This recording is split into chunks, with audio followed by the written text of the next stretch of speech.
আসসালামু আলাইকুম। আজকে দেশের নেতৃবৃন্দকে সঙ্গে নিয়ে জাতির যে গুরুত্বপূর্ণ দায়িত্ব পালন করতে আমরা এসেছি, আল্লাহ তার জন্য আমাদের জন্য রহমত বর্ষণ করছেন। আল্লাহর রহমত নিয়ে আমি এই ঘোষণাপত্র পাঠ করব। বিসমিল্লাহির রহমানির রহিম। যেহেতু উপনিবেশ বিরোধী লড়াইয়ের সুদীর্ঘকালের ধারাবাহিকতায় এই ভূখণ্ডের মানুষ দীর্ঘ 23 বছর পাকিস্তানের স্বৈরশাসকদের বঞ্চনা ও শোষণের বিরুদ্ধে রুখে দাঁড়িয়েছিল এবং নির্বিচার গণহত্যার বিরুদ্ধে গণপ্রতিরোধ গড়ে 1971 সালে 26শে মার্চ স্বাধীনতা ঘোষণা করে রক্তক্ষয়ী মুক্তিযুদ্ধের মাধ্যমে জাতীয় মুক্তির লক্ষ্যে বাংলাদেশ রাষ্ট্র প্রতিষ্ঠা করেছিল। এবং যেহেতু বাংলাদেশের আপামর জনগণ দীর্ঘ আন্দোলন সংগ্রামের মধ্য দিয়ে এই ভূখণ্ডে স্বাধীনতার ঘোষণাপত্রে বিবৃত সাম্য, মানবিক মর্যাদা,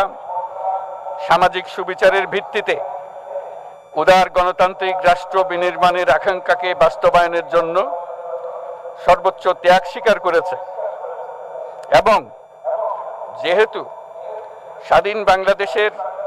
1972 সালের সংবিধান প্রণয়ন পদ্ধতি এর কাঠামোগত দুর্বলতা ও অপপ্রয়োগের ফলে স্বাধীনতা পরবর্তী আওয়ামী লীগ সরকার মুক্তিযুদ্ধের জন আকাঙ্ক্ষা পূরণে ব্যর্থ হয়েছিল এবং গণতন্ত্র ও রাষ্ট্রীয় প্রতিষ্ঠানগুলোর কার্যকারিতা ক্ষুণ্ণ করেছিল। এবং যেহেতু স্বাধীনতা পরবর্তী আওয়ামী লীগ সরকার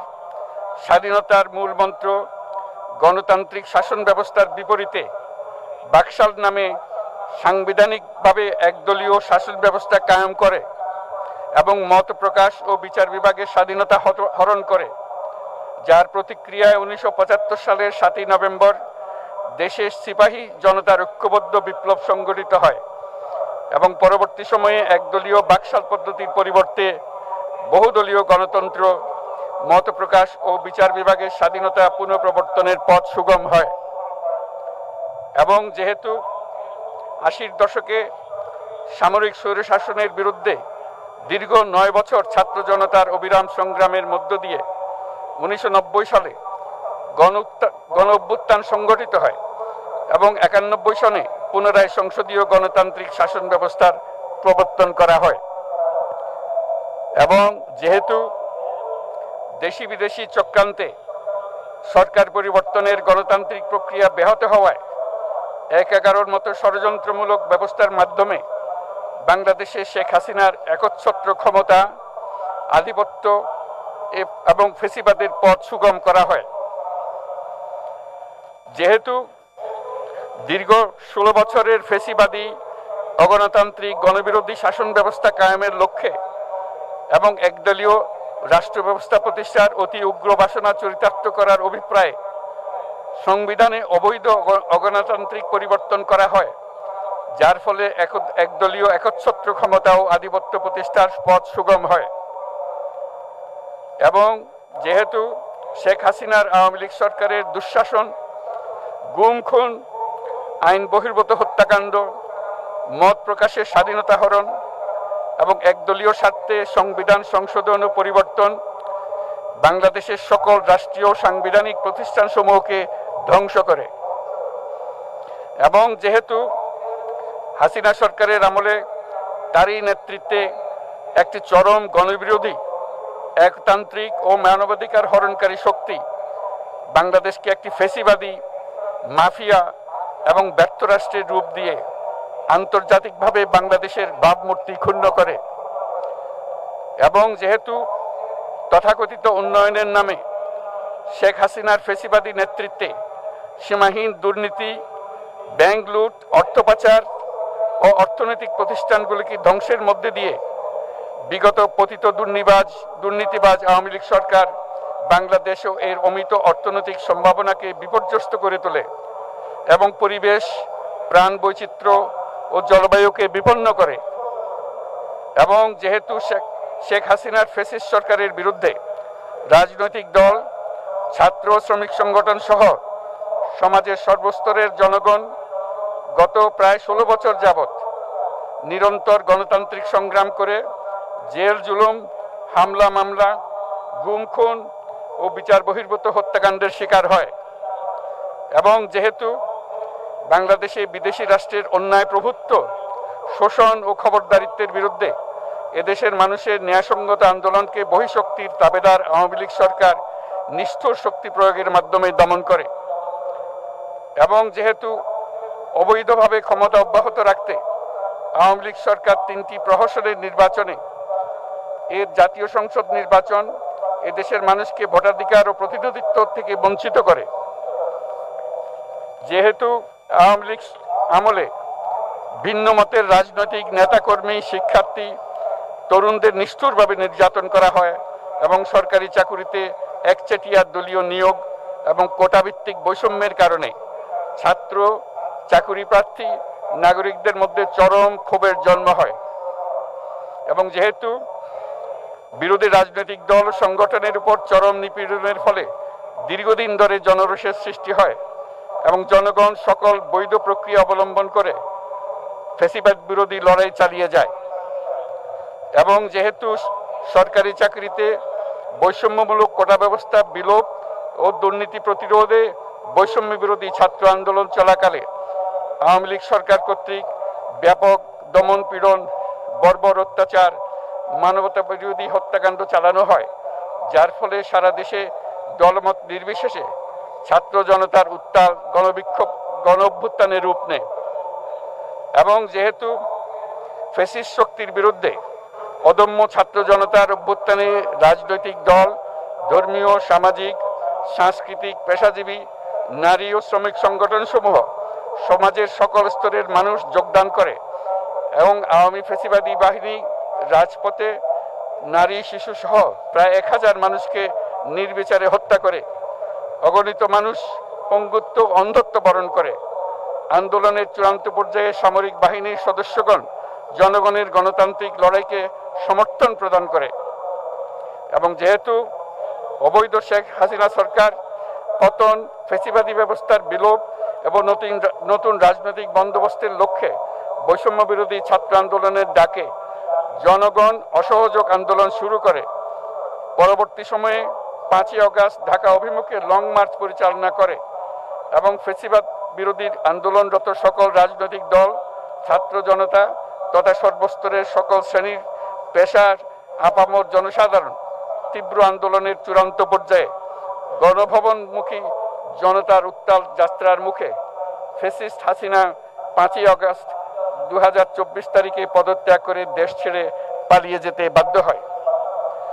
এবং যেহেতু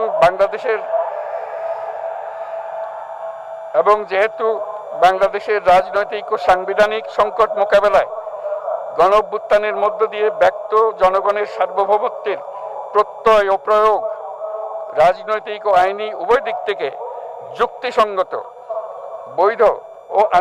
আন্তর্জাতিকভাবে স্বীকৃত এবং যেহেতু জনগণের দাবি অনুযায়ী এরপর অবৈধ দ্বাদশ জাতীয় সংসদ ভেঙে দেওয়া হয় এবং সংবিধানের 106 অনুচ্ছেদ অনুসারে সুপ্রিম কোর্টের মতামতের আলোকে সাংবিধানিকভাবে ডক্টর মোহাম্মদ ইউনূসের নেতৃত্বে 8ই আগস্ট 2024 তারিখে একটি অন্তর্বর্তীকালীন সরকার গঠন করা হয় এবং যেহেতু বাংলাদেশের সর্বস্তরের জনগণের ফ্যাসিবাদ বিরোধী তীব্র আকাঙ্ক্ষা এবং ছাত্র জনতার অভ্যুত্থানের মধ্য দিয়ে ফ্যাসিবাদ, বৈষম্য, দুর্নীতিমুক্ত সমাজ ও রাষ্ট্র বিনির্মাণের অভিপ্রায় প্রকাশিত হয়, সেই হেতু বাংলাদেশের জনগণ সুশাসন ও সুষ্ঠু নির্বাচন, ফ্যাসিবাদী শাসনের পুনরাবৃত্তি রোধ, আইনের শাসন, অর্থনৈতিক ও সামাজিক ন্যায় বিচার নিশ্চিত করার লক্ষ্যে নিয়মতান্ত্রিক উপায়ে বিদ্যমান সংবিধান ও সকল রাষ্ট্রীয় সাংবিধানিক প্রতিষ্ঠানের গণতান্ত্রিক সংস্কার সাধনের অভিপ্রায় ব্যক্ত করে এবং সেহেতু বাংলাদেশের জনগণ বিগত 16 বছরের দীর্ঘ ফ্যাসিবাদ বিরোধী আন্দোলন সংগ্রামকালে এবং 2024 সালের জুলাই গণঅভ্যুত্থানকালীন সময়ে ফ্যাসিস্ট আওয়ামী লীগ সরকার কর্তৃক সংগঠিত গুম খুন, হত্যা, গণহত্যা, মানবাধিকার বিরোধী অপরাধ ও সকল ধরনের নির্যাতন, নিপীড়ন ও রাষ্ট্রীয় সম্পত্তি লুণ্ঠনের অপরাধ সমূহের দ্রুত উপযুক্ত বিচারের দৃঢ় অভিপ্রায় ব্যক্ত করছে। সেহেতু বাংলাদেশের জনগণ জুলাই জনগণের সকল শহীদদের জাতীয় বীর হিসেবে ঘোষণা করে শহীদদের পরিবার, আহত যোদ্ধা এবং আন্দোলনকারী ছাত্র জনতাকে প্রয়োজনীয় সকল আইনি সুরক্ষা দেওয়ার অভিপ্রায় ব্যক্ত করেছে এবং সেহেতু বাংলাদেশের জনগণ যুক্তিসঙ্গত সময়ে আয়োজিতব্য অবাধ, সুষ্ঠু ও নিরপেক্ষ একটি নির্বাচনের মাধ্যমে গঠিত জাতীয় সংসদে প্রতিশ্রুত প্রয়োজনীয় সাংবিধানিক সংস্কারের মাধ্যমে দেশের মানুষের প্রত্যাশা, বিশেষত তরুণ প্রজন্মের আকাঙ্ক্ষা অনুযায়ী আইনের শাসন ও মানবাধিকার, দুর্নীতি, শোষণমুক্ত, বৈষম্যহীন ও মূল্যবোধ সম্পন্ন সমাজ এবং গণতান্ত্রিক রাষ্ট্র ব্যবস্থা প্রতিষ্ঠার অভিপ্রায় ব্যক্ত করেছে এবং সেহেতু বাংলাদেশের জনগণ এই প্রত্যাশা ব্যক্ত করছে যে একটি পরিবেশ ও জলবায়ু সহিষ্ণু, অন্তর্ভুক্তিমূলক, টেকসই উন্নয়ন কৌশলের মাধ্যমে বর্তমান ও ভবিষ্যৎ প্রজন্মের অধিকার সংরক্ষিত হবে এবং সেহেতু বাংলাদেশের জনগণ এই অভিপ্রায় ব্যক্ত করছে যে ছাত্র গণঅভ্যুত্থানের 2024-এর উপযুক্ত রাষ্ট্রীয় সাংবিধানিক স্বীকৃতি প্রদান করা হবে এবং পরবর্তী নির্বাচনে নির্বাচিত সরকারের সংস্কারকৃত সংবিধানের তফসিলে এই ঘোষণাপত্র সন্নিবেশিত করা হবে এবং 5ই আগস্ট 2024 সালে গণঅভ্যুত্থানে বিজয়ী বাংলাদেশের জনগণের আকাঙ্ক্ষার প্রতিফলন হিসেবে এই ঘোষণা প্রণয়ন করা হলো। জাতির সার্বিক মঙ্গল কামনা করে আমি জুলাই ঘোষণাপত্র আপনাদের সবার সামনে উত্থাপন করলাম। আল্লাহ সকলের জন্য মঙ্গল দান করুন, জাতির জন্য মঙ্গল নিয়ে আসুক। সবাইকে ধন্যবাদ। আল্লাহ হাফেজ।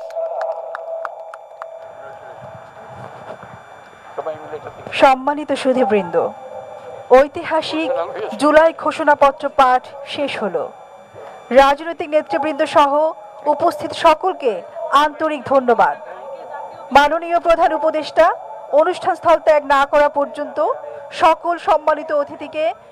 স্ব আসনে উপবিষ্ট থাকার জন্য সবিনয় অনুরোধ জানাচ্ছি। সুধীমণ্ডলী, এবারে আমরা পুনরায় ফিরে যাচ্ছি মানিক মিয়া অ্যাভিনিউতে আজকের দিনব্যাপী সাংস্কৃতিক অনুষ্ঠানমালা ও সন্ধ্যায় আকর্ষণীয় ড্রোনের মাধ্যমে নতুন বাংলাদেশের গল্প বলায়। দেশের সকল নাগরিকের সুস্বাস্থ্য কামনা করছি। সবাইকে ধন্যবাদ। অসংখ্য ধন্যবাদ জানাচ্ছি। আমরা এতক্ষণ সরাসরি যুক্ত ছিলাম, শুনেছি আপনাদের যে সেই কাঙ্ক্ষিত জুলাই সনদ ত্যাগ না করা পর্যন্ত সকল সম্মানিত অতিথিবৃন্দকে নিজ নিজ আসনে উপবিষ্ট থাকার জন্য অনেকে প্রার্থনা করেছেন।